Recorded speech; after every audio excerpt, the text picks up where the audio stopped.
எல்லாருக்கும் வணக்கம் நண்பர்களே. இன்றைக்கி ரொம்ப ஸ்பெஷலான ஒரு ஸ்வீட் நம்ம செய்ய போகிறோம். அரபு கண்ட்ரியில் ரொம்ப ஃபேமஸான இந்த ஸ்வீட் குனாஃபா எப்படி செய்கிறதுன்னு பார்த்தலாம். வீடியோக்குள்ளே போகிறதுக்கு முன்னாடி நம்ம சேனலை சப்ஸ்கிரைப் பண்ணிவிட்டு ஒரே ஒரு லைக் மட்டும் கொடுத்துருங்க. இது செய்கிறதுக்கு நம்மளுக்கு இந்த மாதிரி குனாஃபா டவ் வேணும். ஸோ இந்த மாதிரி குனாஃபா டவ் வந்து பெரிய சூப்பர் மார்க்கெட்ஸில் கண்டிப்பாக விற்கும். இந்த மாதிரி வாங்கிக்கோங்க. எனக்கு இந்த பிராண்டில் கிடைச்சது. இன்னொரு பிராண்டு இருக்குது ஸ்விட்ஸுன்ட்டு.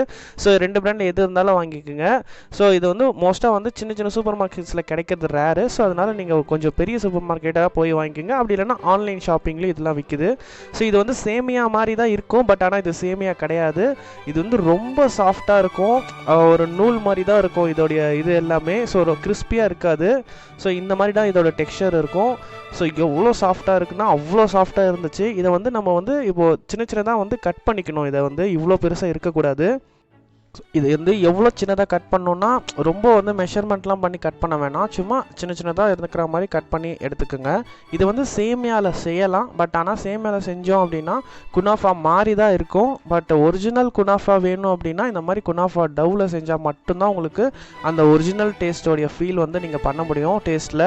ஸோ இது வந்து இந்த மாதிரி ஃபுல்லாக கட் பண்ணி எடுத்துக்கிட்டு இப்போ இதில் 3 tablespoon melted butter add பண்ணிக்கோங்க. அப்படி இல்லைனா ரூம் டெம்பரேச்சரில் இருக்கிற பட்டர் ஆட் பண்ணிக்கோங்க 3 டேபிள் ஸ்பூன். ஸோ இப்போ வந்து இதை கையிலே வந்து மிக்ஸ் பண்ணிக்கோங்க. ஒன்றோட ஒன்று நல்லா மிக்ஸ் ஆகணும்.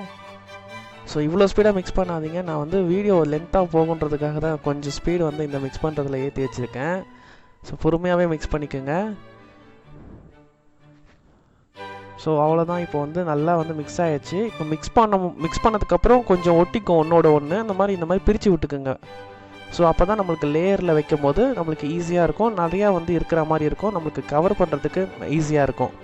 இப்போது ஒரு பேனில் கேஸ் ஆன் பண்ணுறதுக்கு முன்னாடி இந்த மாதிரி கேக் மோல்டு வந்து ரிமூவ் பண்ணுற மாதிரி விற்கும். ஸோ இது இருந்ததுன்னா இது வந்து வச்சுக்கோங்க. அப்படி இல்லைனா ரவுண்டாக ஏதாவது இருந்துச்சுன்னா ஷேப் வரத்துக்கு அந்த மாதிரி வச்சுக்கோங்க. ஸோ இதில் வந்து இப்போ பட்டர் வந்து ஒரு 1.5 டேபிள் ஸ்பூன் ஆட் பண்ணிவிட்டு இதை எல்லா பக்கமும் நல்லா மிக்ஸ் பண்ணி விட்ருங்க. ஸோ இந்த கேக் மோல்டு இருந்துச்சு அப்படின்னா அந்த ரிமூவ் பண்ணிவிட்டு ஸோ அதை லாக் பண்ணி தான் நீங்கள் இதில் வைக்கணும். அப்போ தான் வந்து கரெக்டான சைஸ் வரும் 6 இன்ச்சு. ஸோ இந்த ரிமூவ் பண்ணுற மோல்டு கிடைக்கல அப்படின்னா உங்களுக்கு அந்த குனாஃபா பிளேட்டுன்னு தனியாக வந்து விற்கும். ஸோ அது கூட வாங்கி யூஸ் பண்ணிக்கலாம். ஸோ என்கிட்ட குனாஃபா பிளேட் இல்லைன்றதுனால நான் இந்த மாதிரி மோல்டு எடுத்து யூஸ் பண்ணிக்கிட்டேன். ஸோ இந்த மோல்டோடைய சைடில் கூட நீங்கள் வந்து இதை அப்ளை பண்ணிக்கணும் பட்டர் எல்லாமே. அப்போ தான் வந்து நம்மளுக்கு நடுவில் நம்ம ஸ்டஃபிங் வந்து வைக்கும் போது அந்த சைட்லலாம் வந்து நம்மளுக்கு அதுலேயும் வந்து நல்லா குக் ஆகும். ஸோ இப்போ வந்து லேயர் வந்து நம்ம ஸ்டார்ட் பண்ணிடலாம். இப்போ இந்த லேயர் வந்து செட் பண்ணுறது தான் ரொம்ப முக்கியம். இது ரொம்ப பொறுமையாக பண்ணுங்கள். ஸோ இது ஈவனாக இருக்கணும். ஸோ கீழே வந்து ஃபுல்லாக அந்த பேன் தெரியாத அளவுக்கு கீழே வந்து கவர் பண்ணிவிடுங்க. கவர் பண்ணிவிட்டு இதை ஈவனாக வந்து ஸ்ப்ரெட் பண்ணி விடணும். ஸோ அதுதான் ரொம்ப மெயின் விஷயம்.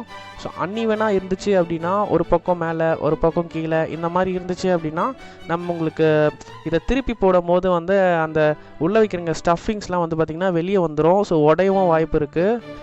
அதனால் இந்த மாதிரி நல்லா ஃப்ளாட்டாக நல்லா ஈவனாக இருக்கிற மாதிரி நீங்கள் வந்து செட் பண்ணிவிடுங்க.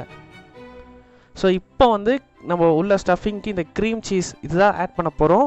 ஸோ இது வந்து சூப்பர் மார்க்கெட்ஸில் விற்கும். நிறையா சூப்பர் மார்க்கெட்ஸில் நான் இன்றைக்கி இந்த பிராண்டில் வாங்கியிருக்கேன். ஸோ இதை வந்து நம்ம வந்து இப்போ வந்து அப்ளை பண்ணிக்கணும். இது வந்து ஒரு 200 கிராம்ஸ் வந்து நீங்கள் இதை எடுத்து அப்ளை பண்ணிக்கணும். அப்படி இல்லைனா இன்னும் வேணும் அப்படின்னா கூட நீங்கள் எக்ஸ்ட்ரா ஆட் பண்ணிக்கலாம். நீங்கள் தாராளமாக நிறைய க்ரீம் வந்து ஆட் பண்ணி இதை வந்து நீங்கள் அப்ளை பண்ணலாம். பிகாஸ் நடுவில் வந்து நம்மளுக்கு ஸ்டஃபிங் நிறைய இந்த மாதிரி சீஸியாக க்ரீமியாக இருந்ததுன்னா நம்மளுக்கு சாப்பிடும் போது ரொம்பவே டேஸ்டியாக இருக்கும். உங்களுக்கு க்ரீம் சீஸ் கிடைக்கல அப்படின்னா உங்களுக்கு நார்மல் ஃப்ரெஷ் க்ரீம் இருக்குது கடையில் விற்கும். ஸோ அது ஃப்ரெஷ் க்ரீமையும் மொசரல்லா சீஸையும் வாங்கி அப்ளை பண்ணிவிடுங்க. ஸோ அது வந்து க்ரீம் சீஸாக உங்களுக்கு அந்த சீஸ் வந்து மெல்ட் ஆகி அதுவும் ஒரு க்ரீம் மாதிரி ஆகிடும். உங்களுக்கு க்ரீம் சீஸ் கிடைக்கலன்னா அந்த ஆப்ஷன் யூஸ் பண்ணுங்கள். பட் மோஸ்ட்டாக க்ரீம் சீஸில் யூஸ் பண்ணுங்கள். அதுதான் வந்து பர்ஃபெக்டாக உங்களுக்கு வரும் கடையில் கொடுக்குற மாதிரி. ஸோ இப்போ இதை வந்து ஈவனாக அந்த க்ரீம் சீஸையும் அப்ளை பண்ணிவிட்டு இப்போ மேலே இருக்கிற லேயரையும் நீங்கள் அப்ளை பண்ணிவிடுங்க. இந்த மாதிரி பிரித்து விட்டுட்டு ஒட்டிகிட்டு இருந்ததுன்னா பிரித்து விட்டுட்டு இந்த மாதிரி அப்ளை பண்ணணும். ஸோ அந்த சீஸ்லாம் வந்து தெரியாத அளவுக்கு மேலே வந்து கவர் பண்ணிவிடுங்க. கவர் பண்ணிவிட்டு சைட்லலாம் வந்து நல்லா அமுத்தம் கொடுத்துருங்க. அப்புறம் இந்த மாதிரி ஈவனாக வந்து ஃப்ளாட் ஆக்கிடுங்க. இப்போ நம்ம கேஸை ஆன் பண்ணியாச்சு. இப்போ லோ ஃப்ளேமில் வச்சுருக்கோம். இப்போ இதை மூடி வச்சுட்டு 10 நிமிஷத்துக்கு அப்படியே டிஸ்டர்ப் பண்ணாதீங்க. லோ ஃப்ளேம்லேயே தான் இருக்கணும். இப்போ 10 நிமிஷம் ஆயிடுச்சு. இப்போ கழிச்சு பார்த்தோன்னா இப்போ நம்மளுக்கு கீழே நல்லா வெந்திருக்கும். ஸோ இப்போ அந்த மோல்டு எடுத்துருங்க, இதுக்கப்புறம் நம்மளுக்கு தேவையில்லை. இப்போ வந்து ட்ரான்ஸ்ஃபர் பண்ணும்போது ரொம்ப பொறுமையாக ரொம்ப மெதுவாக வந்து ட்ரான்ஸ்ஃபர் பண்ணுங்கள். இந்த க்ரீமில் வந்து வெளியே வரத்துக்கும் வாய்ப்பு இருக்குது. ஸோ அதனால் ரொம்ப பொறுமையாக வந்து ட்ரான்ஸ்ஃபர் பண்ணிக்கோங்க. நம்ம 10 நிமிஷம் கழிச்சு எடுக்கிறோம் அப்படின்னா 10 நிமிஷம் ஆகிடுச்சுன்னா கேஸ் ஆஃப் பண்ணிவிடுங்க. ஆஃப் பண்ணிவிட்டு அதுக்கப்புறம் நீங்கள் பொறுமையாக இந்த மாதிரி ட்ரான்ஸ்ஃபர் பண்ணுறது இந்த மாதிரி பண்ணுங்கள். இப்போ வந்து நம்ம திருப்பி போட்டுக்கலாம். ஸோ அவ்வளோதான், பாருங்கள் எவ்வளோ சூப்பராக நம்மளுக்கு கீழே குக்காக இருக்குது. ஸோ பர்ஃபெக்டாக வந்திருக்கு. திருப்பி போடுறதுக்கு முன்னாடி கொஞ்சம் போல் பட்டரை ஆட் பண்ணிக்கோங்க பேனில், அதுக்கப்புறம் திருப்பி போட்டுக்கோங்க. இப்போ மூடி வச்சு 10 நிமிஷம் அப்படியே விட்டுருங்க லோ ஃப்ளேமில். 10 நிமிஷம் கழிச்சு பார்த்தீங்கன்னா இப்போ கீழேயும் குக் ஆகிட்ருக்கோம். ஸோ அவ்வளோதான். இப்போ அப்படியே வந்து இதை கேஸ் ஆஃப் பண்ணிவிட்டு ஒரு பிளேட்டில் இந்த மாதிரி கரெக்டாக வந்து பொறுமையாக வந்து இந்த மாதிரி திருப்பி எடுத்துக்கோங்க.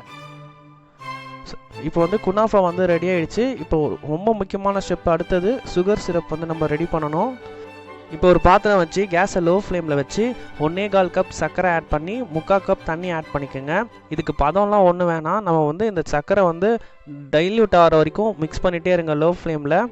இப்போ ஃபுல்லாக வந்து டிசால்வ் ஆனதுக்கப்புறம் இப்போ மீடியம் ஃப்ளேமில் கேஸ் வச்சுட்டு இதில் ஒரே ஒரு பிஞ்ச் அளவுக்கு குங்குமப்பூ ஆட் பண்ணிக்கோங்க. ஸோ இந்த சாஃப்ரான் வந்து ரொம்ப முக்கியம். ஸோ இதுதான் நம்மளுக்கு வந்து அந்த டேஸ்ட்டை வந்து அந்த ரிச்னஸ் வந்து அதிகமாக வந்து நம்மளுக்கு பூஸ்ட் பண்ணி கொடுக்கும். ஸோ இப்போ இது வந்து ஒரு கொதி வரும். இந்த கொதி வந்ததுக்கப்புறம் கேஸ் ஆஃப் பண்ணிவிடுங்க. ரொம்ப வந்து திக்காகிடக்கூடாது. ஸோ இந்த மாதிரி ஒரு கன்சிஸ்டன்சி ஃப்ளோயிங் கன்சிஸ்டன்சின்னு சொல்லுவாங்க. இந்த கன்சிஸ்டன்சி வந்ததுக்கப்புறம் கேஸ் ஆஃப் பண்ணி இதை ஓரமாக வச்சுடுங்க. இந்த சாஃப்ரான் ஜீரா வந்து மஸ்ட்டு. ஸோ சாஃப்ரான் இல்லாமையும் பண்ணலாம், பட் அது அந்தளவுக்கு வந்து டேஸ்ட் வந்து பூஸ்ட் பண்ணி கொடுக்காது. ஸோ இப்போ வந்து இதை வந்து அப்படியே ஜென்டலாக வந்து இது மேலே அப்ளை பண்ணிவிடுங்க. ஸோ எவ்வளோ சூப்பராக இருக்குது பாருங்கள், சான்ஸே இல்லை. இதை வந்து மஸ்ட்டு ட்ரைன் தான் சொல்லுவேன். ஒரு தடவையாவது வந்து நீங்கள் வந்து இந்த வீட்டில் வந்து செஞ்சு பார்த்துருங்க. அவ்வளோ டேஸ்ட்டாக இருக்கும். கண்டிப்பாக டிஸப்பாயின்மெண்ட் ஆக மாட்டீங்க. ஸோ ஜீரா வந்து கம்ப்ளீட்டாக இது மேலே ஊற்றி இதை ஃபுல்லாக வந்து இந்த ஜீராவில் வந்து குளிப்பாட்டிடுங்க அப்படியே. அதே மாதிரி ஜீரா வந்து ரொம்ப சூடாக ஊற்றிடாதீங்க, கொஞ்சம் வெதுவெதுப்பாக இருக்கும் போது ஊற்றிக்கோங்க. ஸோ இப்போ இது மேலே கார்னிஷிங்க்கு எப்படி வேணாலும் நீங்கள் வந்து கார்னிஷ் பண்ணிக்கலாம். ஐஸ்கிரீம், சாக்லேட், நட்ஸ் எப்படி வேணாலும் போட்டு கார்னிஷ் பண்ணிக்கலாம். ஸோ இப்போ இந்த ஜீராவெல்லாம் வந்து ஸ்பூனில் எடுத்து இந்த மாதிரி விட்டுட்டே இருங்க. மேலே விட்டுட்டு கட் பண்ணிவிட்டு சாப்பிட்டிங்கன்னா சான்ஸே இல்லை, அந்த அளவுக்கு செம்ம டேஸ்ட்டாக இருக்கும். கண்டிப்பாக இந்த தீபாவளிக்கு இதெல்லாம் செஞ்சு பாருங்கள், ரொம்ப சூப்பராக இருக்கும். நம்ம சேனலை சப்ஸ்கிரைப் பண்ணிவிடுங்க. அடுத்து நம்மளுக்கு என்ன பண்ணலாலும் ரெசிபி வேணும்னாலும் கமெண்ட் பண்ணுங்கள், நம்ம பண்ணலாம். நம்ம வீடியோவுக்கு ஒரு லைக் பண்ணிவிட்டு கண்டிப்பாக மறக்காமல் ஷேர் பண்ண மறந்துடாதீங்க. நம்ம அடுத்த வீடியோவில் பார்க்கலாம். காய்ஸ், பாய்.